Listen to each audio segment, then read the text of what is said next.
Bocsánat.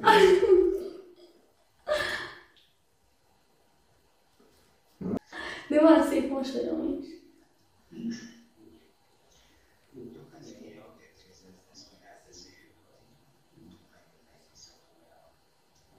Jó, hát. Igen.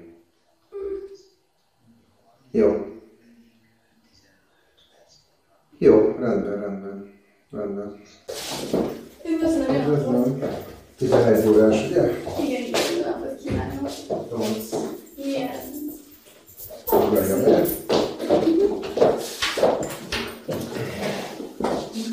Szóval, hallgatom. Hitelt szeretnék felvenni, amennyiben ez lehetséges, lakáshitel. Igen, erről a kollégák már tájékoztattak, azért is küldtek be ide önt, csak kellene tudnom egy pár részletet. Milyen lakásról van szó, új, az ingatlan használt, lakás, ház, vidéken van, Pesten van, tehát egy pár kérdésre kellene a válasz. Az az igazság, Igen. hogy először tudni szerettem volna, hogy van-e lehetőségem hitelt kapni egyáltalán, és ha igen, milyen összegben, ezután szerettem volna gondolkozni, hogy milyen összegben. Igen. Tehát... Jó, jogos, igen, csak az a baj, hogy ugye én úgy tudok kalkulálni, hogyha tudom az ingatlannak legalább nagyjából a piaci értékét, mert ugye valószínűleg az fog fedezetül szolgálni, gondolom, ön lenne az adós. Nem tudom, hogy esetleg van adóstárs lenne, tehát férjével egyedül szeretné fölvenni a hitelt, lenne esetleg kezes, akit be tudunk vonni a hitelbe. Hát nem. Egyedül lennék. Egyedül. Igen. És aztán olyat nem lehet esetleg, hogy mondod egy összeget, hogy 100 millióig gondolkodok. Csak így mondtam egy... Lehet mondani, persze, tehát bármekkor összeget lehet mondani, sőt bármekkor összeget van módunkban. Értem, akkor... Most persze általánosságban tudunk számolni, meg tudjuk nézni. Kellene tudni, hogy például csókot szeretne fölvenni hozzá, nem? De így ugye gondolom akkor nem, mert ugye, ha jól értem, akkor nincs fél, akkor nincs gyerek semmi. Nincs. Nincs. Jó, oké. Tehát nincs... Nem szöktem. Egy telefonszámot kérhetek? Persze. Már itt nem az ismerkedés. Így van, csak külföldinek szoktuk megadni, mert egymás között magyarul. Ja. Kell, hogy használjuk. Akkor legyen 06. 06. 20-as. 20-as. 311. 69. 311. 69. 69. Wow. Na, mindenki zavarba jön. Tényleg? Igen, ez a szerencsé számom. És akkor, hát amikor voltam benne csináltatni ezt a bizonyos telefonszámot, akkor kérdezték, hogy mi a kedvenc számom, mert ugye akkor beleteszik. És azt mondom, hogy a 69 miért? Hát meg 96-ban születtem, és fordítva.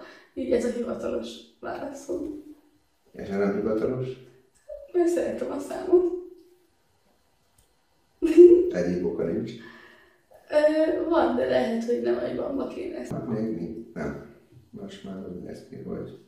Siker. Igen, még egy el kell fogadni. És most elküldjük. Jó, köszönjük, hogy igénybe vette a szolgáltatást.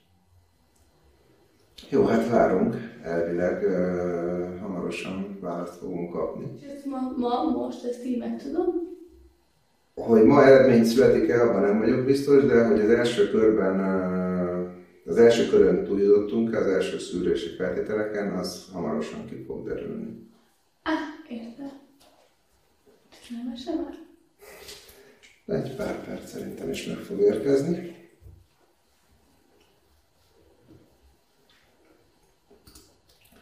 Milyen alapú legyen egyébként a hitel? Dollár, euró, forint.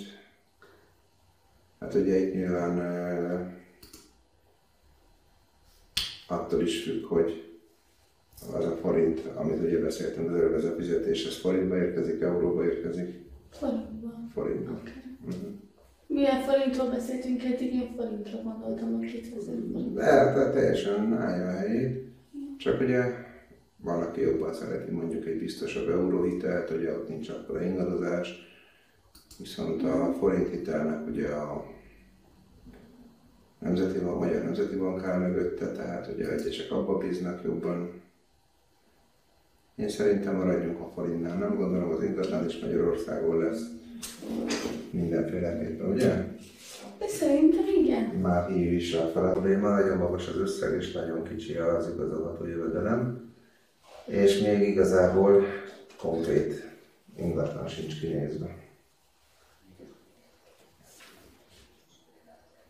Hát igen, nem tudjuk mire ráterhelni, illetve nem is tudjuk kiküldeni az értékbecslőt.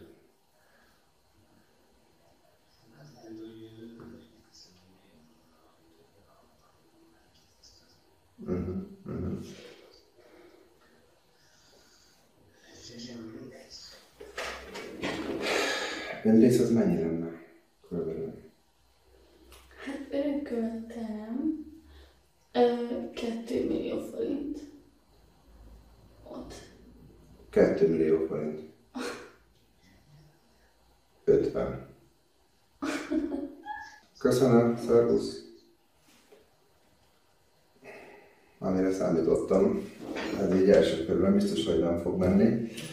Főleg ugye, hogy ezt a fontos kérdést nem tettem föl, hogy mennyi az önrész. És ugye hát nagyon kevés, tehát ugye gondolom ehhez nem kell banki tudás, azért érzék különbséget, hogy mondjuk egy 50 milliós ingatlannál 2 millió forint az önrész, vagy pedig mondjuk egy 100 milliós ingatlannál 50 millió az önrész. Sok? Hát nem tudom. Azért bármikor bejöhet valaki. Hát mondjuk, ha csak ennyi a probléma, ezen tudok segíteni. És ez az én irodám. És ennyit csinálok.